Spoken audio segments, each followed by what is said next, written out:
ਅਸੀਂ ਤਾਂ बड़े मालिक अपने वचनों की गल कहते होंगे सी कि खुद पर और खुदा पर विश्वास रखो तो असंभव भी संभव हो जाएगा। कहते दो चीज़ों पर विश्वास रखो, अपने आप ते और अपने रब ते। बोलो समझते हो कि नहीं? क्योंकि अपने आप ते विश्वास होना भी जरूरी है। जिदा ही दसिया ना, एक बंदा कहता आई कांट, एक कहता मैं नहीं कर सकता, आई कांट डू। और जो इंसान रब नाल जुड़ जाता तो रब टी हटा देंदा है, कहते हटा टी। समझ हो कि नहीं? फिर की बन जाता आई कैन डू। पहला आई कांट डू, मैं नहीं कर सकता, पर कांट मगरों टी हटाई तो बन गया आई कैन डू, मैं कर सकता हाँ। हुण जिहड़ा काम बंदे नूं असंभव लगता, मैं नहीं कर सकता, जो बंदा अपने मालिक पे विश्वास करता तो बंदा कांट तो कैन ते आ जाता कि आई कैन डू, मैं करके दिखाऊंगा। क्योंकि पहला मैं कल्ला सी, पर हुण मेरा मालिक मेरे, मेरा मालिक मेरे, मेरा मालिक मेरे। हुण तुसीं मनदे हो कि नहीं? किहड़ा किहड़ा मनदा कि मेरा मालिक मेरे नाल है? तो अज तो कांट नहीं कहना आई कांट, मैं नहीं कर सकता, अज तो कहना आई कैन, मैं कर सकते हैं क्योंकि मेरा मालिक मेरे। ये विश्वास रखना है।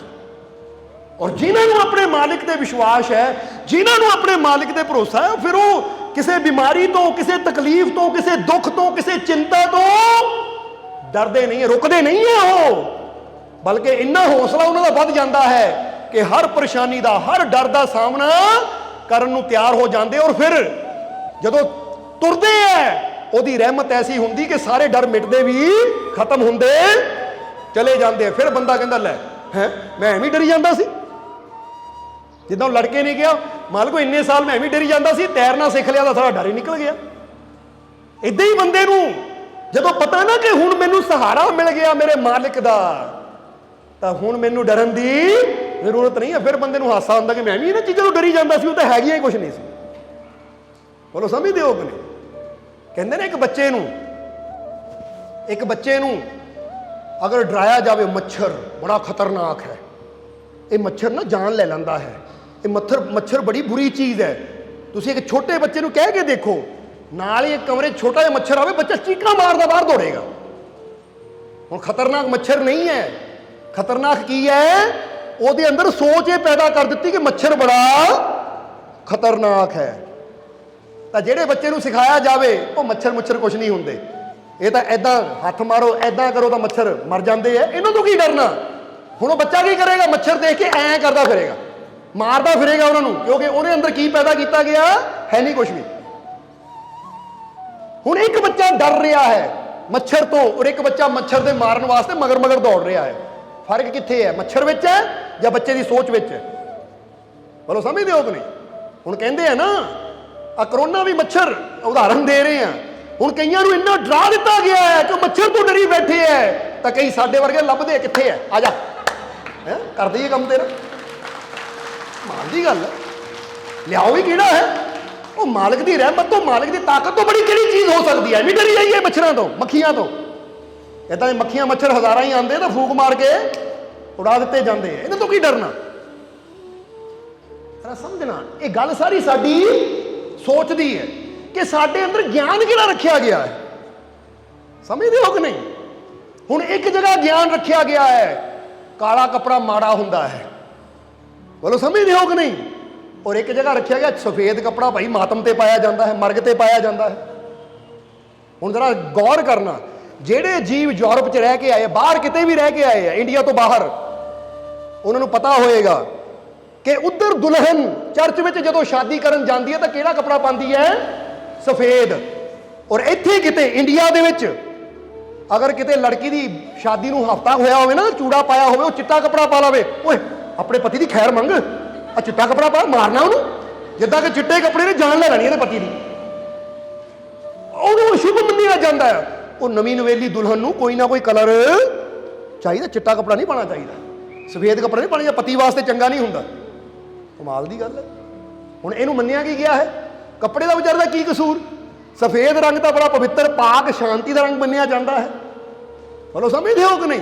ਤਾਂ ਹੀ ਤਾਂ ਤੁਸੀਂ ਦੇਖੋ ਗੁਰੂ ਘਰ 'ਚ ਚਲੇ ਜਾਓ ਜਾਂ ਮੱਕੇ ਚਲੇ ਜਾਓ, ਤੁਸੀਂ ਦੇਖੋਗੇ ਕਿਤੇ ਵੀ ਧਾਰਮਿਕ ਸਥਾਨ ਤੇ ਚਲੇ ਜਾਓ, ਚਾਹੇ ਚਰਚ ਚਲੇ ਜਾਓ, ਪਾਦਰੀਆਂ ਨੇ ਵੀ ਚਿੱਟਾ ਬਾਣਾ ਪਾਇਆ ਹੁੰਦਾ ਹੈ। ਮੱਕੇ ਦਾ ਹੱਜ ਕਰਨ ਵੇਲੇ ਵੀ ਚਿੱਟਾ ਕੱਪੜਾ ਪਾਇਆ ਜਾਂਦਾ ਹੈ। ਤਾਂ ਗੁਰੂ ਘਰ ਦੇ ਅੰਦਰ ਜਿਨ੍ਹਾਂ ਨੇ ਪਾਠ ਕਰਨਾ ਹੁੰਦਾ ਉਹਨਾਂ ਨੇ ਵੀ ਚਿੱਟੇ ਕੁੜਤੇ ਪਜਾਮੇ ਪਾਏ ਹੁੰਦੇ ਕਿ ਨਹੀਂ?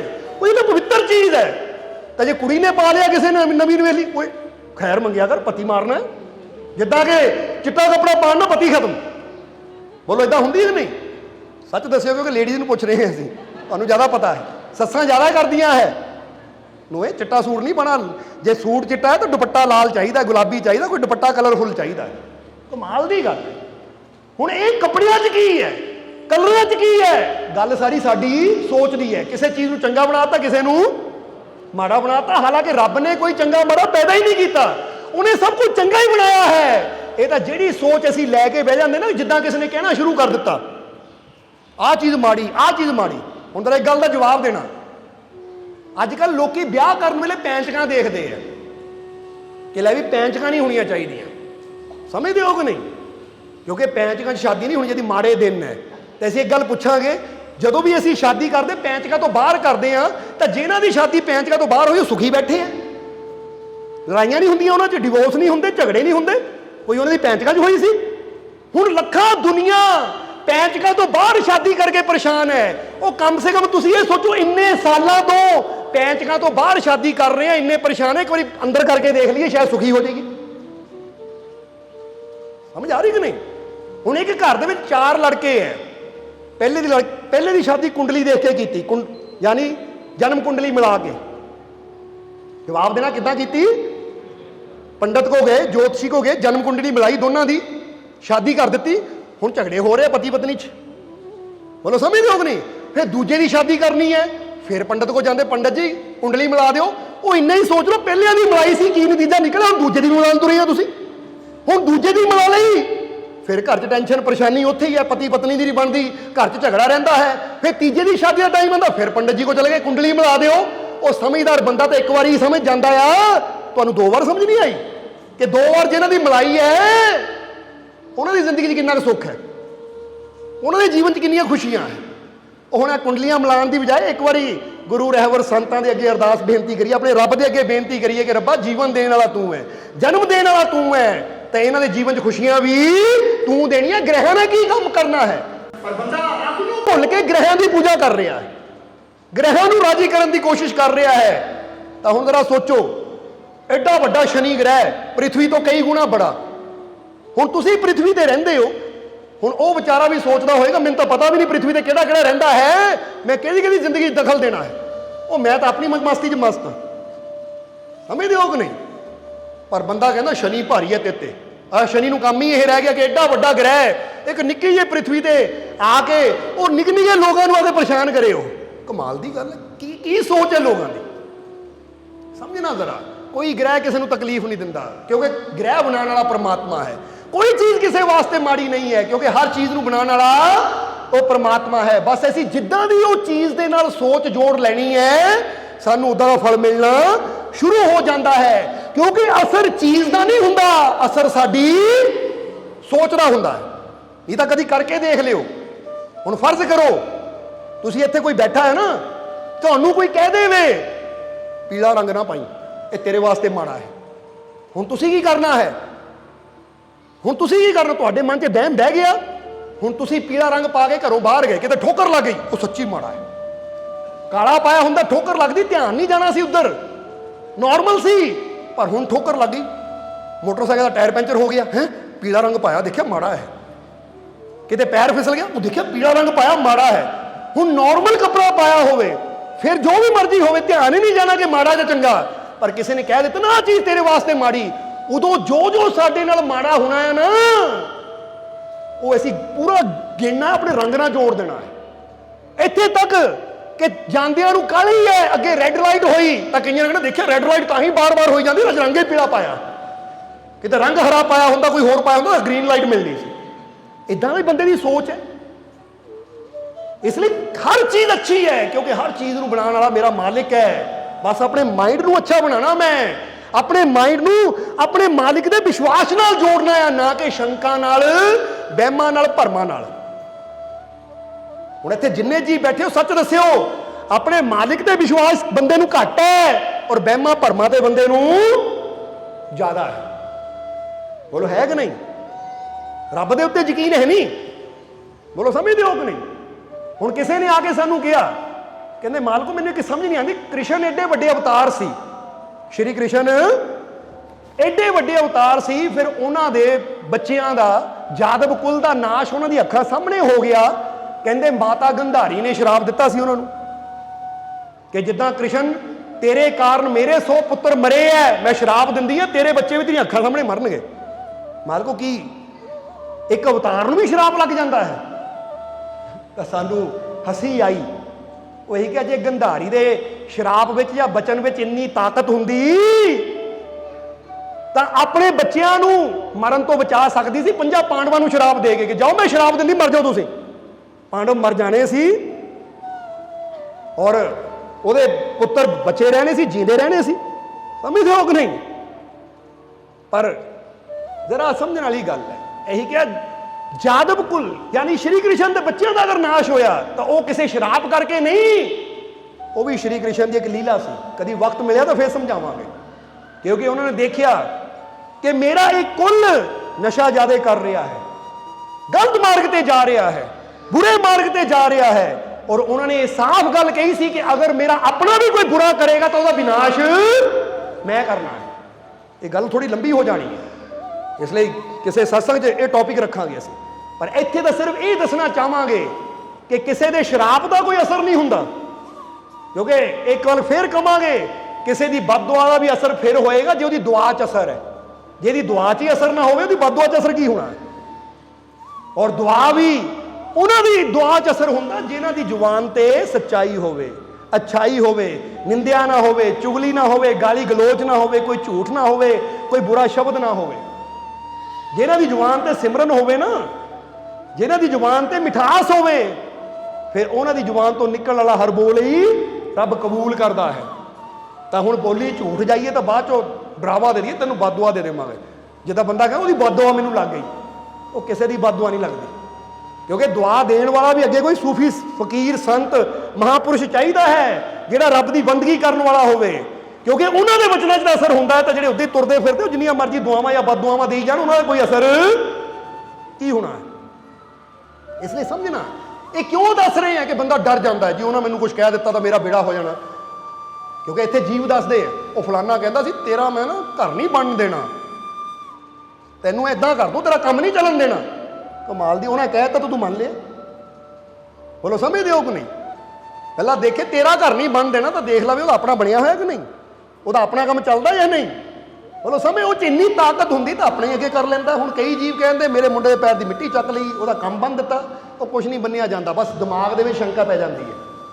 ਜੇ ਇਦਾਂ ਕੁਝ ਬੰਨਿਆ ਜਾਂਦਾ ਹੋਵੇ ਤਾਂ ਫਿਰ ਅਸੀਂ ਕਹਿੰਦੇ ਆ ਲੋਕ ਬੜੇ ਬੜੇ ਜਿਹੜੇ ਮੰਤਰੀ ਮਿਨਿਸਟਰ ਹੈ ਨਾ, ਜਦੋਂ ਚੁਣਾਵ ਆਉਂਦਾ ਨਾ ਪੈਰਾਂ ਦੀ ਮਿੱਟੀ ਚੱਕ ਲੈਣ, ਫਿਰ ਲੈ ਵੀ ਬੰਨ੍ਹ ਦਿਓ ਇਹਦਾ ਕੰਮ ਤਾਂ ਕਿ ਜਿੱਤੇ ਹੀ ਨਾ ਇਹ, ਕਿਤੇ ਜਾਵੇ ਹੀ ਨਾ ਇਹ ਵੋਟਾਂ ਮੰਗਣ ਜਾਵੇ ਹੀ ਨਾ, ਇੱਦਾਂ ਪੈਰ ਬੰਨ੍ਹ ਦਿਓ ਕਿ ਘਰੋਂ ਹੀ ਨਾ ਨਿਕਲ ਪਾਵੇ, ਲੰਗੜਾ ਲੂਲਾ ਕਰ ਦਿਓ ਇਹਨੂੰ, ਇੰਨਾ ਲੱਖਾਂ ਰੁਪਇਆ ਖਰਾਬ ਕਰਨ ਦੀ ਕੀ ਲੋੜ ਹੈ? ਹੋ ਜਾਂਦਾ ਕਿ ਨਹੀਂ? ਸੋ ਇਹ ਭਰਮ ਹੈ, ਸਾਰੇ ਭੁਲੇਖੇ ਹੈ। ਅੱਜ ਬੰਦਾ ਆਪਣੇ ਰੱਬ ਤੇ ਯਕੀਨ ਕਰਨ ਦੀ ਬਜਾਏ ਇਦਾਂ ਦੀਆਂ ਛੋਟੀ ਛੋਟੀਆਂ ਚੀਜ਼ਾਂ ਤੇ ਯਕੀਨ ਕਰਕੇ ਬੈਠਾ। ਹਾਂ, ਰੱਬ ਦੀਆਂ ਰਹਿਮਤਾਂ ਤੇ ਯਕੀਨ ਕਰੋ, ਕਿਉਂਕਿ ਉਹਦੀ ਰਹਿਮਤ ਅਸੰਭਵ ਨੂੰ ਸੰਭਵ ਕਰ ਸਕਦੀ ਹੈ, ਨਾਮੁਮਕਿਨ ਨੂੰ ਮੁਮਕਿਨ ਕਰ ਸਕਦੀ ਹੈ। ਪਰ ਉੱਥੇ ਗੱਲ ਉਹਦੀਆਂ ਰਹਿਮਤਾਂ ਦੀ ਹੁੰਦੀ ਹੈ, ਉੱਥੇ ਗੱਲ ਵਹਿਮਾਂ ਭਰਮਾਂ ਦੀ ਨਹੀਂ ਹੁੰਦੀ ਕਿ ਤੇਰਾ ਗ੍ਰਹਿ ਮਾੜਾ, ਲੈ ਤੇਰੇ ਗ੍ਰਹਿ ਨੂੰ ਠੀਕ ਕਰ ਦਈਏ, ਲੈ ਤੇਰੀ ਆਹ ਚੀਜ਼ ਮਾੜੀ, ਤੇਰੀ ਉਹ ਚੀਜ਼ ਮਾੜੀ। ਬੋਲੋ ਸਮਝਦੇ ਹੋ ਕਿ ਨਹੀਂ? ਔਰ ਇੱਕ ਵਾਰ ਤਾਂ ਸਾਨੂੰ ਬੜਾ ਹਾਸਾ ਆਇਆ, ਕਿਸੇ ਨੇ ਆ ਕੇ ਕਿਹਾ ਜੀ ਮੈਂ ਫਲਾਨੇ ਕੋ ਗਿਆ ਸੀ, ਉਹਨਾਂ ਕੇ ਚੁਰਾਹੇ 'ਚ ਜਾ ਕੇ ਨਾ ਆਪਣੀ ਪੁਰਾਣੀ ਜੁੱਤੀ ਮੁੰਦੀ ਮਾਰ ਕੇ ਰੱਖ ਦੇ, ਤੇਰੇ ਕੰਮ ਠੀਕ ਹੋ ਜਾਣਗੇ। ਕਮਾਲ ਦੀ ਗੱਲ ਹੈ, ਜੁੱਤੀ ਮੁੰਦੀ ਮਾਰਨ ਨਾਲ ਤੇਰੇ ਕੰਮਾਂ ਦਾ ਕੀ ਸਿਲਸਿਲਾ ਭਾਈ? ਸਮਝਦੇ ਹੋ ਕਿ ਨਹੀਂ? ਬੰਦੇ ਵੀ ਕਿੱਦਾਂ ਦੇ ਟੋਟ ਗਿਆ, ਅੱਧੀ ਰਾਤ ਨੂੰ 12 ਵਜੇ ਜਾ ਕੇ ਜੁੱਤੀ ਮੁੰਦੀ ਮਾਰਨ ਜਾਂਦੇ ਆ, ਅੱਧੀ ਰਾਤ ਨੂੰ ਚੁਰਾਹੇ 'ਚ ਦੀਵਾ ਬਾਲਣ ਜਾਂਦੇ ਆ। ਕਮਾਲ ਦੀ ਗੱਲ ਹੈ, ਅੱਧੀ ਰਾਤ ਨੂੰ ਚੁਰਾਹੇ 'ਚ ਦੀਵਾ ਬਾਲਣ ਦੀ ਬਜਾਏ ਕਿਸੇ ਗਰੀਬ ਦੇ ਘਰ ਜਾ ਕੇ ਦੀਵਾ ਬਾਲ ਦੇ ਜਿੱਥੇ ਹਨੇਰਾ ਹੋਵੇ, ਤਾਂ ਫਿਰ ਰੱਬ ਜ਼ਰੂਰ ਖੁਸ਼ ਹੋ ਜਾਏਗਾ ਕਿ ਤੂੰ ਕਿਸੇ ਅੰਧੇਰੇ ਘਰ ਦੇ ਵਿੱਚ ਰੌਸ਼ਨੀ ਕੀਤੀ ਹੈ। ਪਰ ਚੁਰਾਹਿਆਂ 'ਚ ਜਾ ਕੇ ਇਦਾਂ ਕਰਨਾ, ਉੱਥੇ ਕਰੂੰਗਾ ਤਾਂ ਲੋਕਾਂ ਨੇ ਡਰ ਡਰ ਕੇ ਲੰਘਣਾ ਆ। ਹੁਣ ਕਿੰਨਿਆਂ ਦੇ ਦਿਲਾਂ 'ਚ ਤੂੰ ਡਰ ਪੈਦਾ ਕਰ ਦੇਣਾ ਕੋਈ ਕੰਮ ਕਰਕੇ, ਤਾਂ ਜੇ ਤੂੰ ਦਿਲਾਂ ਨੂੰ ਹੀ ਡਰਾ ਦਿੱਤਾ ਤਾਂ ਰੱਬ ਦੀਆਂ ਰਹਿਮਤਾਂ ਕਿੱਦਾਂ ਮਿਲਣਗੀਆਂ? ਉਹ ਕੰਮ ਕਰ ਜਿਹ 'ਚ ਦੂਜਿਆਂ ਨੂੰ ਖੁਸ਼ੀ ਮਿਲੇ। ਇਦਾਂ ਦੇ ਕੰਮ ਨਾ ਕਰ ਦੂਜੇ ਡਰਦੇ ਫਿਰਨ। ਬੋਲੋ ਹੁੰਦਾ ਕਿ ਨਹੀਂ? ਹੁਣ ਕੋਈ ਦੇਖ ਲਾ ਵੀ ਚੁਰਾਹੇ 'ਚ ਦੀਵਾ ਉਹਦੇ ਕੋਲ ਦੀ ਲੰਘਣ ਤੋਂ ਡਰਦਾ ਬੰਦਾ, ਕਿਤੇ ਲੰਘ ਗਿਆ ਤਾਂ ਟੂਣਾ ਟੱਪ ਗਿਆ ਤਾਂ ਮੇਰਾ ਕੁਝ ਹੋ ਜਾਣਾ, ਹਾਲਾਂਕਿ ਹੈ ਉੱਥੇ ਕੁਝ ਵੀ ਨਹੀਂ ਹੈ, ਬਸ ਮਨ ਦੀ ਕਹਿ ਦਿਓ ਸੋਚ। ਸੋ ਜੋ ਮਾਲਿਕ ਨਾਲ ਜੁੜ ਗਿਆ ਨਾ, ਉਹਦੇ ਅੰਦਰ ਤਾਂ ਇੰਨਾ ਆਪਣੇ ਮਾਲਿਕ ਤੇ ਭਰੋਸਾ ਹੋਣਾ ਚਾਹੀਦਾ ਕਿ ਇਹਨਾਂ ਚੀਜ਼ਾਂ ਨੂੰ ਮੱਖੀ ਮੱਛਰ ਸਮਝੇ, ਬੇਕਾਰ ਸਮਝੇ ਕਿ ਇਹਨਾਂ ਚੀਜ਼ਾਂ 'ਚ ਕੋਈ ਅਸਰ ਨਹੀਂ ਹੈ, ਕਿਉਂਕਿ ਜੋ ਕਰਨਾ ਮੇਰੇ ਮਾਲਿਕ ਦੀ ਰਹਿਮਤ ਨੇ ਕਰਨਾ ਹੈ। ਮੈਨੂੰ ਆਪਣੇ ਮਾਲਿਕ ਦੀ ਰਹਿਮਤ ਤੇ ਯਕੀਨ ਹੈ, ਮੈਨੂੰ ਇਹ ਟੂਣਿਆਂ ਟੋਟੀਆਂ ਤੇ ਕੋਈ ਯਕੀਨ ਨਹੀਂ ਹੈ। ਇਸ ਲਈ ਆਪਣੇ ਰੱਬ ਤੇ ਭਰੋਸਾ ਰੱਖੋ, ਆਪਣੇ ਮਾਲਿਕ ਤੇ ਯਕੀਨ ਰੱਖੋ।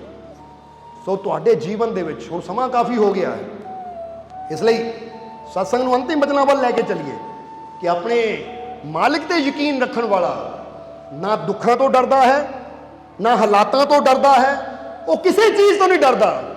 ਠੀਕ ਹੈ, ਉਹਦੇ ਮੂਹਰੇ ਔਖੇ ਹਾਲਾਤ ਆਉਂਦੇ ਹੈ, ਉਹਦੇ ਮੂਹਰੇ ਕੋਈ ਮੁਸੀਬਤ, ਕੋਈ ਬਿਮਾਰੀ, ਕੋਈ ਤਕਲੀਫ ਆਉਂਦੀ ਹੈ, ਆਂਦੀ ਜ਼ਰੂਰ ਹੈ, ਪਰ ਉਹ ਡਰ ਕੇ ਰੁਕਦਾ ਨਹੀਂ ਹੈ, ਬਲਕਿ ਆਪਣੇ ਮਾਲਿਕ ਦੇ ਭਰੋਸੇ ਕਦਮ ਵਧਾਉਂਦਾ। ਜਿੱਦਾਂ ਦੱਸਿਆ ਨਾ, ਡਰ ਹੈ ਇੱਥੇ ਤੁਸੀਂ ਹੋ, ਤਾਂ ਜਿਹੜਾ ਡਰਨ ਵਾਲਾ ਉਹ ਰੁਕਿਆ ਰਹਿੰਦਾ ਹੈ ਕਿ ਅੱਗੇ ਨਹੀਂ ਜਾਣਾ।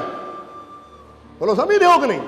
ਜਿੱਦਾਂ ਬੰਦਾ ਕਦੀ ਘਰੋਂ ਤੁਰੇ, ਅੱਗੇ ਗਲੀ 'ਚ ਕੁੱਤਾ ਖੜਾ ਹੋਵੇ, ਕੁੱਤੇ ਤੋਂ ਡਰ ਕੇ ਬੰਦਾ ਘਰ ਹੀ ਬਹਿ ਜਾਵੇ ਦੁਬਾਰਾ, ਤਾਂ ਫਿਰ ਅੱਗੇ ਜਾ ਹੀ ਨਹੀਂ ਪਾਉਂਦਾ। ਤਾਂ ਇੱਕ ਬੰਦਾ ਹਿੰਮਤ ਕਰਦਾ, ਡੰਡਾ ਚੱਕਦਾ ਹੈ, ਕੁੱਤੇ ਨੂੰ ਡਰਾਉਂਦਾ, ਕੁੱਤਾ ਦੌੜ ਜਾਂਦਾ, ਬੰਦਾ ਆਪਣੇ ਕੰਮ ਚਲਾ ਜਾਂਦਾ ਹੈ। ਇਸੇ ਤਰ੍ਹਾਂ ਜੇ ਤੁਸੀਂ ਵੀ ਦੁੱਖਾਂ ਤੋਂ ਡਰ ਕੇ ਖੜੇ ਹੋ ਗਏ, ਦੁੱਖਾਂ ਦੇ ਕੁੱਤਿਆਂ ਬਿੱਲਿਆਂ ਤੋਂ, ਤਾਂ ਤੁਸੀਂ ਅੱਗੇ ਕਦੀ ਵਧ ਹੀ ਨਹੀਂ ਪਾਓਗੇ। ਬਲਕਿ ਤੁਹਾਡੇ ਹੱਥ ਵੀ ਆਪਣੇ ਮਾਲਿਕ ਦੇ ਵਿਸ਼ਵਾਸ ਦੀ ਉਹ ਲਾਠੀ ਚਾਹੀਦੀ ਹੈ ਕਿ ਤੁਹਾਨੂੰ ਆਪਣੇ ਮਾਲਿਕ ਤੇ ਇੰਨਾ ਵਿਸ਼ਵਾਸ ਹੋਵੇ ਕਿ ਦੁੱਖਾਂ ਤਕਲੀਫਾਂ ਦੇ ਕੁੱਤੇ ਬਿੱਲੇ ਦੇਖ ਕੇ ਤੁਸੀਂ ਲਾਠੀ ਚੱਕ ਕੇ ਲਾ ਕਰੋ ਨਾ ਇਦਾਂ, ਤਾਂ ਕੁੱਤੇ ਦੁੱਖਾਂ ਦੇ ਉੱਤੇ ਦੌੜ ਜਾਣ ਪਰੇ ਨੂੰ। ਇੰਨੀ ਹਿੰਮਤ ਚਾਹੀਦੀ ਤੁਹਾਡੇ ਅੰਦਰ। ਬੋਲੋ ਹੈ ਕਿ ਨਹੀਂ ਵਿਸ਼ਵਾਸ? ਹਿੰਮਤ ਹੈ ਕਿ ਨਹੀਂ? ਆਪਣੇ ਮਾਲਿਕ ਤੇ ਭਰੋਸਾ ਹੈ ਕਿ ਨਹੀਂ? ਤੇ ਅੱਜ ਤੋਂ ਡਰਨਾ ਕੀ ਕਰਨਾ ਹੈ? ਬੰਦ ਕਰ ਦੇਣਾ ਹੈ। ਅੱਜ ਤੋਂ ਡਰਨਾ ਨਹੀਂ ਹੈ। ਅੱਜ ਤੋਂ ਕੀ ਨਹੀਂ ਕਰਨਾ? ਡਰਨਾ ਨਹੀਂ ਹੈ ਕਿਸੇ ਚੀਜ਼ ਤੋਂ।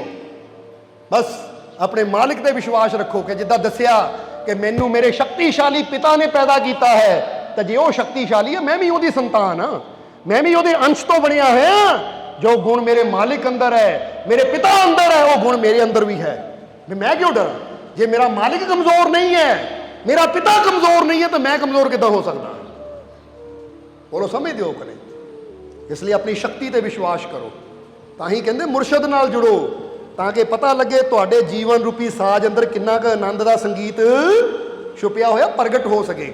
ਕਮ ਸੇ ਕਮ ਇਦਾਂ ਦਾ ਸੰਗੀਤ ਅੰਦਰੋਂ ਨਿਕਲੇ ਕਿ ਜਿੱਧਰ ਵੀ ਤੁਸੀਂ ਜਾਓ ਗੁਣਗੁਣਾਉਂਦੇ ਜਾਓ। ਗੁਣਗੁਣਾਉਣ ਦਾ ਮਤਲਬ ਹੈ ਹੱਸਦੇ ਮੁਸਕਰਾਉਂਦੇ ਵਿਸ਼ਵਾਸ ਨਾਲ ਕਦਮ ਵਧਾਓ। ਔਰ ਜਿਹੜਾ ਤੁਹਾਡੇ ਸੰਪਰਕ 'ਚ ਆਵੇ ਨਾ, ਤੁਹਾਡੇ ਨਾਲ ਗੱਲ ਕਰਕੇ ਉਹਦਾ ਡਰ ਵੀ ਦੂਰ ਹੋ ਜਾਵੇ, ਉਹਦੀ ਚਿੰਤਾ ਵੀ ਦੂਰ ਹੋ ਜਾਵੇ। ਬੋਲੋ ਸਮਝਦੇ ਹੋ ਕਿ ਨਹੀਂ? ਕਿਉਂਕਿ ਮਾਲਕਾਂ ਦੇ ਨਾਲ ਜੁੜਨ ਵਾਲਿਆਂ ਦਾ ਮਤਲਬ ਹੀ ਇਹ ਹੈ। ਬੋਲੋ ਸਮਝਦੇ ਹੋ ਕਿ ਨਹੀਂ? ਹੁਣ ਮਾਲਕਾਂ ਨਾਲ ਪ੍ਰੇਮ ਕਰਨ ਵਾਲਾ, ਮਾਲਕਾਂ ਦਾ ਇੱਕ ਬੱਚਾ ਜੋ ਸਿਵਲ ਸਰਜਨ ਹੈ, ਸ਼ਾਇਦ ਫਾਜ਼ਿਲਕਾ ਜਾਂ ਫਿਰੋਜ਼ਪੁਰ, ਇੱਦਾਂ ਉਹਦੀ ਡਿਊਟੀ ਹੈ। ਡਾਕਟਰ ਪਰਮਿੰਦਰ ਕੁਮਾਰ ਉਹਦਾ ਨਾਮ ਹੈ। ਹੁਣ ਜਦੋਂ ਆਸ਼ੀਰਵਾਦ ਲੈ ਕੇ ਉੱਥੇ ਜਾ ਕੇ ਸਿਵਲ ਸਰਜਨ ਦਾ ਇੰਚਾਰਜ ਸੰਭਾਲਿਆ, ਤਾਂ ਉਹਨੂੰ ਪਤਾ, ਉਹਨਾਂ ਸਤਸੰਗ ਸੁਣੇ ਹੈ, ਕਿੱਦਾਂ ਪੋਜ਼ਿਟਿਵਿਟੀ ਉਹਦੇ ਅੰਦਰ ਹੈ। ਜਰਾ ਸਮਝਣਾ ਸਾਰਿਆਂ ਨੇ, ਕਿੱਦਾਂ ਉਹਦੇ ਅੰਦਰ ਪੋਜ਼ਿਟਿਵਿਟੀ ਹੈ। ਜਦੋਂ ਗਿਆ, ਉਹ ਕਹਿੰਦਾ ਮਾਲਕੋ ਕੁਰਸੀ ਤੇ ਬੈਠਿਆ ਹੀ ਨਾ, ਜਦੋਂ ਮੈਂ ਮੀਟਿੰਗ ਕੀਤੀ ਜਦੋਂ ਪਹਿਲੀ ਮੀਟਿੰਗ ਕੀਤੀ, ਤਾਂ ਜਿੰਨੇ ਸਟਾਫ ਮੈਂਬਰ ਸੀ, ਤੁਹਾਡੀਆਂ ਗੱਲਾਂ ਮੈਂ ਨਾ ਜੋ ਸਤਸੰਗ ਸੁਣਦਾ ਸੀ ਪੋਜ਼ਿਟਿਵਿਟੀ ਵਾਲੀਆਂ, ਇਦਾਂ ਮੈਂ ਜਾ ਕੇ ਉੱਥੇ 10 ਮਿੰਟ ਉਹਨਾਂ ਤੇ ਲਾਏ ਕਿ ਉਹ ਕਹਿਣ ਲੱਗੇ ਕਿ ਮਹਾਰਾਜ ਤੁਹਾਡੇ ਆਉਣ ਨਾਲ, ਤੁਹਾਡੀਆਂ ਗੱਲਾਂ ਨਾਲ ਅੱਧਾ ਡਰ ਤਾਂ ਸਾਡਾ ਕਰੋਨਾ ਦਾ ਹੁਣੇ ਦੂਰ ਹੋ ਗਿਆ। ਕਹਿੰਦੇ ਫਿਰ ਡੀਸੀ ਨਾਲ ਮੀਟਿੰਗ ਸੀ, ਤਾਂ ਡੀਸੀ ਨੇ ਸਪੈਸ਼ਲ ਮੈਨੂੰ ਕਿਹਾ ਕਿ ਸਿਵਲ ਸਰਜਨ ਤਾਂ ਹੋਰ ਵੀ ਆਏ ਹੈ, ਪਰ ਤੁਹਾਡੀ ਪੋਜ਼ਿਟਿਵ એનર્ਜੀ ਦੇਖ ਕੇ ਮੈਂ ਵੀ ਪੋਜ਼ਿਟਿਵ ਹੋ ਗਿਆ। ਜਰਾ ਗੌਰ ਕਰਨਾ, ਜਰਾ ਸਮਝਣਾ ਇਸ ਚੀਜ਼ ਨੂੰ। ਹੁਣ ਮਜ਼ਾ ਤਾਂ ਇਹੀ ਹੈ ਨਾ ਕਿ ਮਾਲਕਾਂ ਦੇ ਬੱਚੇ ਜਿੱਥੇ ਜਾਣ, ਇਦਾਂ ਦੀ ਪੋਜ਼ਿਟਿਵਿਟੀ ਲੈ ਕੇ ਜਾਣ, ਇਦਾਂ ਦਾ ਵਿਸ਼ਵਾਸ ਲੈ ਕੇ ਜਾਣ ਕਿ ਬੜੇ ਬੜੇ ਅਫਸਰ ਵੀ ਉਹਨਾਂ ਦੇ ਸੰਪਰਕ 'ਚ ਆਣ। ਉਹ ਵੀ ਦੇਖਣ ਕਮਾਲ ਦੀ ਗੱਲ ਹੈ ਭਾਈ, ਇੰਨੀ ਪੋਜ਼ਿਟਿਵਿਟੀ ਤੁਹਾਨੂੰ ਦੇਖ ਕੇ ਉਹਨਾਂ ਦਾ ਡਰ ਵੀ ਦੂਰ ਹੋ ਜਾਵੇ। ਪਰ ਅੱਜ ਜੇ ਅਸੀਂ ਆਪ ਦੂਜੇ ਨੂੰ ਦੇਖ ਕੇ ਡਰੀ ਜਾਈਏ, ਤਾਂ ਫਿਰ ਇਹਦਾ ਮਤਲਬ ਸਾਨੂੰ ਆਪਣੇ ਮਾਲਿਕ ਤੇ ਕਹਿ ਦਿਓ ਵਿਸ਼ਵਾਸ ਹੈ ਨਹੀਂ। ਫਿਰ ਇਹਦਾ ਮਤਲਬ ਸਤਸੰਗ ਸਿਰਫ ਕੰਨਾਂ ਨਾਲ ਸੁਣਦੇ ਆ, ਦਿਲ ਤੱਕ ਤਾਂ ਇਹ ਬਚਨ ਗਏ ਨਹੀਂ ਹੈ। ਇਸ ਲਈ ਤਾਂ ਹੀ ਤੁਹਾਨੂੰ ਵੀ ਕਹਿ ਰਹੇ ਹਾਂ ਕਿ ਤੁਹਾਡੇ ਅੰਦਰੋਂ ਖੁਸ਼ੀਆਂ ਦਾ ਸੰਗੀਤ ਹੈ, ਇਦਾਂ ਦਾ ਸੰਗੀਤ ਅੰਦਰੋਂ ਉੱਠੇ, ਇਦਾਂ ਦਾ ਸੰਗੀਤ ਵੱਜੇ ਕਿ ਤੁਸੀਂ ਆਪ ਤਾਂ ਪੋਜ਼ਿਟਿਵਿਟੀ ਨਾਲ ਭਰੇ ਹੋਵੋ। ਜਿਹੜਾ ਤੁਹਾਡੇ ਕੋਲ ਆ ਕੇ 2 ਮਿੰਟ ਬਹਿ ਵੀ ਜਾਵੇ ਨਾ, ਉਹ ਵੀ ਕਵੇ ਯਾਰ ਤੇਰੇ ਕੋਲ ਬਹਿ ਕੇ ਤਾਂ ਮੇਰੇ ਵੀ ਡਰ ਖਤਮ ਹੋ ਗਏ, ਮੇਰੀ ਵੀ ਚਿੰਤਾ ਖਤਮ ਹੋ ਗਈ। ਨਹੀਂ ਤਾਂ ਅੱਜ ਕੀ ਹੁੰਦਾ ਹੈ, ਇੱਕ ਡਰਿਆ ਨਾ ਦੂਜੇ ਨੂੰ ਇਦਾਂ ਡਰਾ ਦਿੰਦਾ, ਦੂਜੇ ਦਾ ਡਰ ਹੋਰ ਵੱਧ ਜਾਂਦਾ ਹੈ। ਹੋ ਜਾਂਦਾ ਕਿ ਨਹੀਂ? ਪਹਿਲਾਂ ਹੀ ਡਰਿਆ ਹੋਇਆ ਹੈ, ਉਹ ਵੀ ਡਰਿਆ ਹੈ, ਦੋਨੇ ਮਿਲ ਕੇ ਇਦਾਂ ਦੀਆਂ ਗੱਲਾਂ ਕਰਦੇ ਕਿ ਜਿਸ ਲਈ ਇੱਕ ਦੂਜੇ ਤੋਂ ਦੂਰ ਜਾਂਦੇ, ਤਾਂ ਜਿਹੜਾ ਡਰ 60% ਹੁੰਦਾ ਉਹ 80% ਹੁੰਦਾ ਹੈ, ਯਾਨੀ ਹੋਰ ਵੱਧ ਜਾਂਦਾ ਗੱਲਾਂ ਕਰਕੇ। ਪਰ ਇੱਕ ਹੁੰਦਾ ਹੈ ਕਿ ਇੱਕ ਬੰਦਾ 80% ਡਰ ਲੈ ਕੇ ਆਉਂਦਾ ਹੈ। ਜਿੱਦਾਂ ਹੁਣ ਫਰਜ਼ ਕਰੋ ਦਰਬਾਰ ਹੀ ਹੈ, ਬੋਲੋ ਸਮਝਦੇ ਹੋ ਕਿ ਨਹੀਂ? 80% ਡਰ ਲੈ ਕੇ ਤੁਸੀਂ ਦਰਬਾਰ ਤੇ ਆਉਂਦੇ ਹੋ, ਸਤਸੰਗ ਸੁਣਦੇ ਹੋ, ਤਾਂ ਜਦੋਂ ਜਾਂਦੇ ਹੋ ਤਾਂ ਕੀ ਹੁੰਦਾ ਹੈ ਫਿਰ? ਘਟਦਾ ਕਿ ਨਹੀਂ? ਹਿੰਮਤ ਮਿਲਦੀ ਕਿ ਨਹੀਂ? ਹੌਸਲਾ ਮਿਲਦਾ ਕਿ ਨਹੀਂ? ਹੁਣ ਕਈ ਜੀਵ ਤਾਂ ਨਿਡਰ ਹੋ ਕੇ ਜਾਂਦੇ ਆ ਕਿ ਲੈ ਹੁਣ ਸਾਨੂੰ ਡਰ, ਮਜ਼ਾ ਇਹ ਹੈ ਜ਼ਿੰਦਗੀ ਦਾ।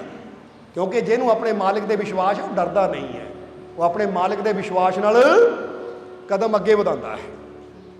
ਬੋਲੋ ਸਮਝਦੇ ਹੋ ਕਿ ਨਹੀਂ? ਇਸ ਲਈ ਜੇ ਅੰਦਰ ਡਰ ਆਵੇ, ਚਿੰਤਾ ਆਵੇ, ਤਾਂ ਅਸੀਂ ਇਹਨੂੰ ਵਧਣ ਨਹੀਂ ਦੇਣਾ, ਬਲਕਿ ਇਹਨੂੰ ਕੰਟਰੋਲ ਕਰਨਾ ਹੈ। ਤਾਂ ਹੀ ਤੁਹਾਨੂੰ ਕਹਾਂਗੇ ਥਰਮਾਮੀਟਰ ਨਾ ਬਣਿਓ। ਕੀ ਨਾ ਬਣਿਓ? ਥਰਮਾਮੀਟਰ। ਥਰਮਾਮੀਟਰ ਕਿਹਨੂੰ ਕਹਿੰਦੇ ਆ ਪਤਾ ਨਾ? ਜੋ ਟੈਂਪਰੇਚਰ ਚੈੱਕ ਕਰਦੇ ਹਾਂ, ਤਾਂ ਉਹ ਥਰਮਾਮੀਟਰ ਦਾ ਟੈਂਪਰੇਚਰ ਵੱਧਦਾ ਜਾਂਦਾ ਆ। ਲੈ ਵੀ ਜੇ ਟੈਂਪਰੇਚਰ ਹਾਈ ਹੈ, 100 ਹੋ ਗਿਆ, 101 ਹੋ ਗਿਆ, 102 ਹੋ ਗਿਆ, 103 ਹੋ ਗਿਆ, 4 ਹੋ ਗਿਆ, ਹੁੰਦਾ ਕਿ ਨਹੀਂ? ਉਹਦਾ ਟੈਂਪਰੇਚਰ ਵੱਧਦਾ ਚਲਾ ਜਾਂਦਾ ਹੈ। ਇਸ ਲਈ ਤੁਹਾਨੂੰ ਕਹਾਂਗੇ ਕਿ ਤੁਸੀਂ ਥਰਮਾਮੀਟਰ ਨਹੀਂ ਬਣਨਾ। ਕੀ ਬਣਨਾ? ਥਰਮੋਸਟੇਟ ਬਣਨਾ ਹੈ। ਕੀ ਬਣਨਾ ਹੈ? ਕੀ ਬਣਨਾ ਹੈ? ਥਰਮੋਸਟੇਟ। ਹੁਣ ਥਰਮਾਮੀਟਰ ਔਰ ਥਰਮੋਸਟੇਟ 'ਚ ਫਰਕ ਕੀ ਹੈ? ਆ ਫ੍ਰਿਜ ਜੋ ਹੁੰਦੇ ਨਾ ਘਰਾਂ 'ਚ ਪਏ, ਫ੍ਰਿਜ ਹੁੰਦੇ ਆ, ਇਹਨਾਂ 'ਚ ਥਰਮੋਸਟੇਟ ਲੱਗੇ ਹੁੰਦੇ ਆ। ਵਿਸਤਾਰ ਨਾਲ ਤੁਸੀਂ ਪੜ੍ਹ ਸਕਦੇ ਹੋ ਕਿ ਇਹਦੇ 'ਚ ਥਰਮੋਸਟੇਟ ਲੱਗੇ ਹੁੰਦੇ। ਕੀ ਹੁੰਦਾ ਹੈ? ਟੈਂਪਰੇਚਰ ਸੈੱਟ ਕੀਤਾ ਹੁੰਦਾ ਹੈ। ਜੇ ਆਪਾਂ 22 ਤੇ ਟੈਂਪਰੇਚਰ ਸੈੱਟ ਕੀਤਾ ਨਾ, ਤਾਂ ਜਿੱਦਾਂ ਹੀ ਉਹ 22 ਤੋਂ ਜਰਾ ਗੌਰ ਕਰਨਾ, ਥੱਲੇ ਜਾਣਾ, ਕਟ ਆਫ ਹੋ ਜਾਣਾ ਆ, ਫ੍ਰਿਜ ਬੰਦ ਹੋ ਜਾਣੀ ਹੈ, ਕੰਪਰੈਸ਼ਰ ਬੰਦ ਹੋ ਜਾਣਾ ਹੈ। ਤਾਂ ਜਿੱਦਾਂ ਹੀ ਉਹਦਾ ਅੱਪ ਜਾਣਾ ਹੈ, 23 ਹੋ ਗਿਆ, 24 ਹੋ ਗਿਆ, ਤਾਂ ਦੁਬਾਰਾ ਉਹ ਟੈਂਪਰੇਚਰ ਨੂੰ ਫਿਰ ਸ਼ੁਰੂ ਯਾਨੀ ਕੰਟਰੋਲ ਕਰ ਲੈਣਾ ਹੈ, ਕੂਲਿੰਗ ਛੱਡਣੀ ਸ਼ੁਰੂ ਕਰ ਦੇਣੀ। ਜਦੋਂ ਫਿਰ ਦੁਬਾਰਾ 22 ਤੇ ਆ ਗਈ ਤਾਂ ਏਸੀ ਹੈ, ਏਸੀ ਨੂੰ ਆਪਾਂ ਟੈਂਪਰੇਚਰ 22 ਤੇ ਸੈੱਟ ਕੀਤਾ, ਤਾਂ ਤੁਸੀਂ ਕੀ ਦੇਖਦੇ ਹੋ? ਜਿੱਦਾਂ ਹੀ 22 ਟੈਂਪਰੇਚਰ ਰੂਮ ਦਾ ਹੋਇਆ, ਉਹਨਾਂ ਕਟ ਆਫ ਹੋ ਜਾਣਾ। ਫਿਰ ਜਦੋਂ ਟੈਂਪਰੇਚਰ ਵਧਣਾ, ਉਹਨਾਂ ਫਿਰ ਸ਼ੁਰੂ ਹੋ ਜਾਣਾ ਹੈ। ਯਾਨੀ 22 ਤੇ ਰੱਖਣਾ ਹੈ, ਉਹ ਤੋਂ ਥੱਲੇ ਵੀ ਨਹੀਂ ਜਾਣ ਦੇਣਾ, ਉਹ ਤੋਂ ਉੱਪਰ ਵੀ ਨਹੀਂ ਜਾਣ ਦੇਣਾ। ਇਹਨੂੰ ਕਹਿੰਦੇ ਥਰਮੋਸਟੇਟ। ਸਮਝਦੇ ਹੋ ਕਿ ਨਹੀਂ? ਪਰ ਥਰਮਾਮੀਟਰ ਕੀ ਹੈ? ਉਹ ਵਧੀ ਜਾਣਾ, ਵਧੀ ਜਾਣਾ, ਉਹਦੇ 'ਚ ਕੋਈ ਕੰਟਰੋਲ ਨਹੀਂ ਕਿ ਇੱਥੇ ਕਿ ਰੋਕਣਾ ਹੈ ਮੈਂ। ਇਸ ਲਈ ਅਸੀਂ ਕਹਾਂਗੇ ਥਰਮਾਮੀਟਰ ਨਾ ਬਣੋ ਕਿ ਕੋਈ ਤੁਹਾਨੂੰ ਗੁੱਸਾ ਆਵੇ ਤਾਂ ਤੁਹਾਡਾ ਗੁੱਸਾ 101% ਪਹੁੰਚ ਜਾਵੇ, ਐਵੇਂ ਉਬਲੀ ਜਾਓ। ਬੋਲੋ ਸਮਝਦੇ ਹੋ ਕਿ ਨਹੀਂ? ਕੋਈ ਡਰ ਆਵੇ ਤਾਂ ਡਰ ਤੁਹਾਡਾ ਇੰਨਾ ਵੱਧ ਜਾਵੇ ਘਰੋਂ ਨਿਕਲਣਾ ਹੀ ਬੰਦ ਕਰ ਦੇਵੋ। ਇਹ ਹੁੰਦੇ ਥਰਮਾਮੀਟਰ ਜਿਹੜੇ ਵਧੀ ਜਾਂਦੇ ਆ। ਥਰਮੋਸਟੇਟ ਬਣੋ, ਇੱਕ ਲੈਵਲ ਰੱਖੋ ਕਿ ਠੀਕ ਹੈ ਮੈਂ ਗੁੱਸਾ ਕਰਨਾ ਤਾਂ ਇੰਨਾ ਕੁ ਕਰਨਾ, ਇਹ ਤੋਂ ਅੱਗੇ ਨਾ ਉੱਪਰ ਨਾ ਥੱਲੇ। ਮੈਂ ਡਰਨਾ ਤਾਂ ਇੰਨਾ ਕੁ ਡਰਨਾ, ਕਿਉਂਕਿ ਡਰ ਵੀ ਜ਼ਰੂਰੀ ਹੈ। ਕਿੱਦਾਂ ਜ਼ਰੂਰੀ ਹੈ? ਹੁਣ ਬੰਦਾ ਕਹੇ ਮੈਂ ਨਹੀਂ ਡਰਦਾ, ਮੈਂ ਪਲੱਗਾਂ 'ਚ ਉਂਗਲੀ ਪਾਣੀ ਜਾ ਕੇ। ਬੋਲੋ ਸਮਝਦੇ ਹੋ ਕਿ ਨਹੀਂ? ਮੈਂ ਨਹੀਂ ਡਰਦਾ ਭਾਈ, ਇੰਨਾ ਕੁ ਡਰ ਹੋਣਾ ਵੀ ਚਾਹੀਦਾ, ਪਤਾ ਕਰੰਟ ਲੱਗਣਾ, ਉੱਥੋਂ ਬਚੋ ਵੀ। ਹੁਣ ਕਹੇ ਨਾ ਟਰਾਂਸਫਾਰਮ ਤੇ ਲਿਖਿਆ ਕਿ 440 ਵੋਲਟ, ਮੈਂ ਨਹੀਂ ਡਰਦਾ, ਮੈਂ ਤਾਂ ਜਾ ਕੇ ਹੱਥ ਲਾਣਾ ਹੀ ਲਾਣਾ ਆ, ਉਹ ਮੂਰਖਤਾ ਹੈ। ਥਰਮੋਸਟੇਟ ਕੀ ਹੈ? ਥੋੜਾ ਡਰ ਵੀ ਹੋਣਾ ਚਾਹੀਦਾ ਕਿ ਇੱਥੋਂ ਖਤਰਾ ਹੈ, ਅੱਗ 'ਚ ਹੱਥ ਪਾਵਾਂਗੇ ਸੜਨਾ ਹੈ, ਤੂੰ ਅੱਗ ਤੋਂ ਬਚਣਾ ਵੀ ਹੈ। ਪਰ ਜੇ ਹੁਣ ਮੈਂ ਨਹੀਂ ਡਰਦਾ ਅੱਗ ਤੋਂ, ਲੈ ਮੈਂ ਤਾਂ ਜਾ ਕੇ ਹੱਥ ਪਾਣਾ ਹੀ ਹੈ, ਆਲਾ ਭਾਈ ਫਿਰ ਛਾਲੇ ਹੋਣਗੇ ਤਾਂ ਬਾਅਦ ਚੋਂ ਮਾਲਕੋ ਤੁਸੀਂ ਕਹਿੰਦੇ ਡਰਨਾ ਨਹੀਂ, ਮੈਂ ਤਾਂ ਨਿਡਰ ਹੋ ਕੇ ਅੱਗ 'ਚ ਹੱਥ ਪਾਇਆ, ਤਾਂ ਭਾਈ ਮਾਲਕ ਇਹ ਵੀ ਨਹੀਂ ਕਹਿੰਦੇ ਅੱਗ 'ਚ ਆ ਕੇ ਹੱਥ ਪਾਓ। ਇੰਨੀ ਕੁ ਸਮਝ ਵੀ ਦਿੱਤੀ ਹੋਈ ਹੈ ਕਿ ਕਿਹੜੀ ਚੀਜ਼ ਤੋਂ ਬਚਣਾ ਹੈ, ਤਾਂ ਕਿੱਥੇ ਡਰ ਵੀ ਜ਼ਰੂਰੀ ਹੈ। ਸੋ ਡਰ ਵੀ ਜੀਵਨ 'ਚ ਜ਼ਰੂਰੀ ਹੈ। ਬੋਲੋ ਸਮਝਦੇ ਹੋ ਕਿ ਨਹੀਂ? ਉਚਾਈ ਤੋਂ ਛਾਲ ਮਾਰਨ ਦਾ ਡਰ ਵੀ ਜ਼ਰੂਰੀ ਹੈ ਕਿ ਜਿਆਦਾ ਉੱਚੀ ਜਗ੍ਹਾ ਤੋਂ ਮਾਰਾਂਗੇ ਤਾਂ ਲੱਤਾਂ ਤੜਾਵਾਂਗੇ, ਉਹ ਵੀ ਡਰ ਹੋਣਾ ਚਾਹੀਦਾ ਹੈ। ਪਰ ਉਹ ਥਰਮੋਸਟੇਟ ਵਾਲਾ ਡਰ ਹੋਣਾ ਚਾਹੀਦਾ ਹੈ ਜਿੱਥੇ ਕੰਟਰੋਲ ਹੋਵੇ। ਇੰਨਾ ਕੀ ਡਰਨਾ, ਇਹ ਤੋਂ ਜ਼ਿਆਦਾ ਆਪਣੇ ਡਰ ਦੇ ਲੈਵਲ ਨੂੰ ਮੈਂ ਵਧਣ ਨਹੀਂ ਦੇਣਾ। ਇੰਨਾ ਕੀ ਕ੍ਰੋਧ ਕਰਨਾ, ਇਹ ਤੋਂ ਜ਼ਿਆਦਾ ਮੈਂ ਆਪਣੇ ਕ੍ਰੋਧ ਦੇ ਲੈਵਲ ਨੂੰ ਵਧਣ ਨਹੀਂ ਦੇਣਾ ਕਿ ਜਿੰਨਾ ਮੇਰਾ ਘਰ ਹੀ ਬਰਬਾਦ ਹੋ ਜਾਵੇ, ਰਿਸ਼ਤੇ ਹੀ ਬਰਬਾਦ ਹੋ ਜਾਣ, ਜਿਨ ਨਾਲ ਨਗਰ ਦੇ ਵਿੱਚ ਹੀ ਤਬਾਹੀ ਫੈਲ ਜਾਵੇ। ਇੰਨਾ ਡਰ ਵਧਣ ਵੀ ਨਹੀਂ ਦੇਣਾ, ਇੰਨਾ ਕ੍ਰੋਧ ਵੀ ਵਧਣ ਨਹੀਂ ਦੇਣਾ। ਉਮੀਦ ਹੈ ਕਿ ਸਮਝ ਆ ਰਹੀ ਕਿ ਨਹੀਂ? ਇਸ ਕਰਕੇ ਕੀ ਬਣਨਾ ਹੈ? ਥਰਮਾਮੀਟਰ ਤਾਂ ਬਿਲਕੁਲ ਨਹੀਂ ਬਣਨਾ ਕਿ ਜਿਹੜਾ 100 ਤੋਂ ਉੱਪਰ ਚਲਾ ਜਾਂਦਾ ਹੈ, ਕਿਉਂਕਿ 100 ਤੋਂ ਉੱਪਰ ਪਾਣੀ ਜਾਂਦਾ ਨਾ, 100 ਡਿਗਰੀ ਤੋਂ ਉੱਪਰ ਤਾਂ ਭਾਫ ਬਣ ਜਾਂਦਾ, ਪਾਣੀ ਰਹਿੰਦਾ ਹੀ ਨਹੀਂ ਹੈ। ਇਸ ਲਈ ਬੰਦਾ ਵੀ ਜਦੋਂ ਇਹਦਾ ਵੀ ਕ੍ਰੋਧ ਵੱਧ ਜਾਂਦਾ, ਨਫ਼ਰਤ ਵੱਧ ਜਾਂਦੀ, ਤਾਂ ਬੰਦਾ ਵੀ ਬੰਦਾ ਨਹੀਂ ਰਹਿੰਦਾ, ਸ਼ੈਤਾਨ ਬਣ ਜਾਂਦਾ, ਜਾਨਵਰ ਬਣ ਜਾਂਦਾ ਫਿਰ ਤਾਂ। ਇਸ ਲਈ ਥਰਮੋਸਟੇਟ ਇੱਕ ਲੈਵਲ ਫਿਕਸ ਕਰਨਾ ਹੈ। ਇਹ ਤੋਂ ਜ਼ਿਆਦਾ ਨਹੀਂ ਮੈਂ ਡਰਨਾ, ਚਾਹੇ ਦੁਨੀਆ ਦੇ ਹਾਲਾਤ ਜਿੰਨੇ ਮਰਜ਼ੀ ਖਤਰਨਾਕ ਹੋ ਜਾਣ। ਇੱਥੇ ਮੈਂ ਵਿਸ਼ਵਾਸ ਨੂੰ, ये थर्मोस्टेट बनने का मतलब इत्थे मैं विश्वास का लैवल रखा अपने मालिक दे। ये तो अगे मेरे मालिक ने मैनू ना डर नू जान देना है, ना क्रोध नू जान देना है, ना चिंता नू जान देना, ना टेंशन नू जान देना है। इत्थे ही लैवल रखना है। अज तो बनोगे कि नहीं? सो डर, चिंता, क्रोध इनू एक लैवल दो। जिदा दसिया कि आप 22 डिग्री के टैंपरेचर सैट करता तो 22 रहना है, ना 23 होना ना 21 होना, इत्थे ही रहना है, जो जीवन वास्ते ठंडक है, अच्छा है। क्योंकि जो 25 तो टैंपरेचर उपर जाना शुरू हो जाए तो गर्मी वधनी शुरू हो जाती है। समझते हो कि नहीं? इदां ही रखो कि मैं भी इत्थे सैट करना है, अपने डर नूं बढ़न देवांगे तो मेरे जीवन च भी फिर टेंशनां की गर्मी, दुखों की गर्मी आनी शुरू हो जानी है। इसलिए अपने मालिक के विश्वास नाल इत्थे सैट कर लवां कि तो अगे कोई चीज़ जावे ही ना। समझ आ गई? इस करके हुण समा काफ़ी हो गया है।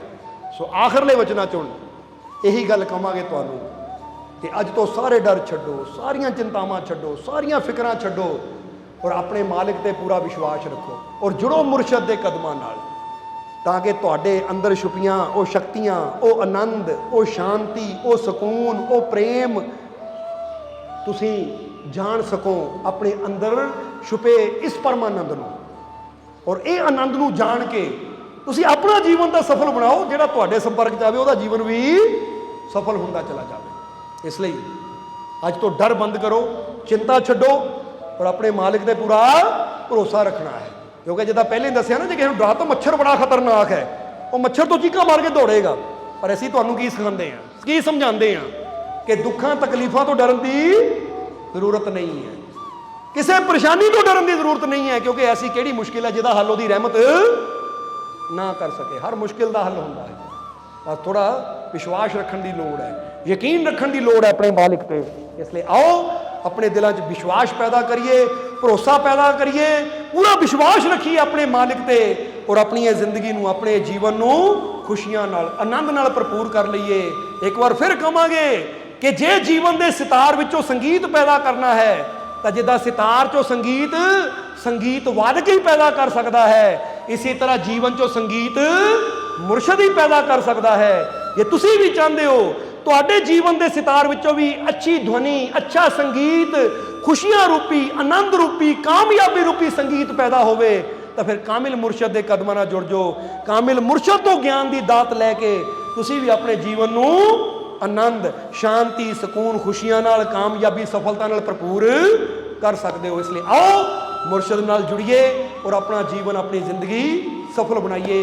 और हुण इन्हां वचनां दे नाल ही असीं अज दे सत्संग दी समाप्ति करांगे और अंत विच यही उस मालिक दे अगे अरदास बेनती करांगे कि मालिक तुहानूं सब नूं नाम नाल जुड़न दी ताकत देण, नाम जपण दी ताकत देण, सेवा सिमरन करन दा, नेक मार्ग ते चलन दा मालिक तुहानूं बल बख्शण। तुहाडीआं सब दीआं तकलीफां, दुखां, दर्दां, परेशानियां नूं मालिक दूर करन। और अज जिन्ने भी जीव उस मालिक दे दर ते पहुंचे है, हाज़री लगा रहे हैं, मालिक दे चरणों च बैठे है, सत्संग च पहुंचे है, मालिक तुहाडीआं सब दीआं हाज़रियां अपने चरणों च कबूल करन।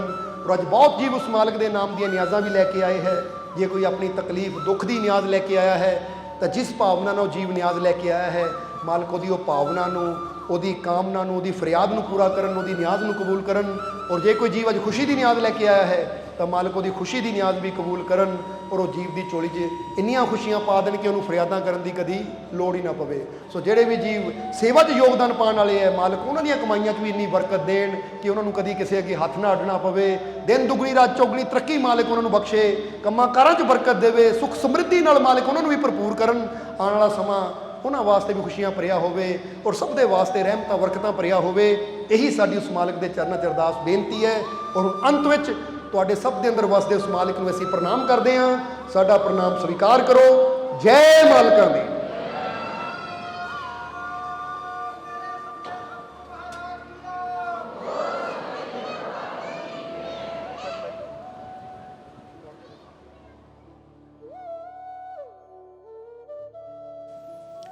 सब्सक्राइब कीजिए सर्व संध्या दरबार कांटिया शरीफ चैनल को और बेल आइकन दबाइए मालिक जी की लेटेस्ट सत्संग की वीडियो को सबसे पहले देखने के लिए।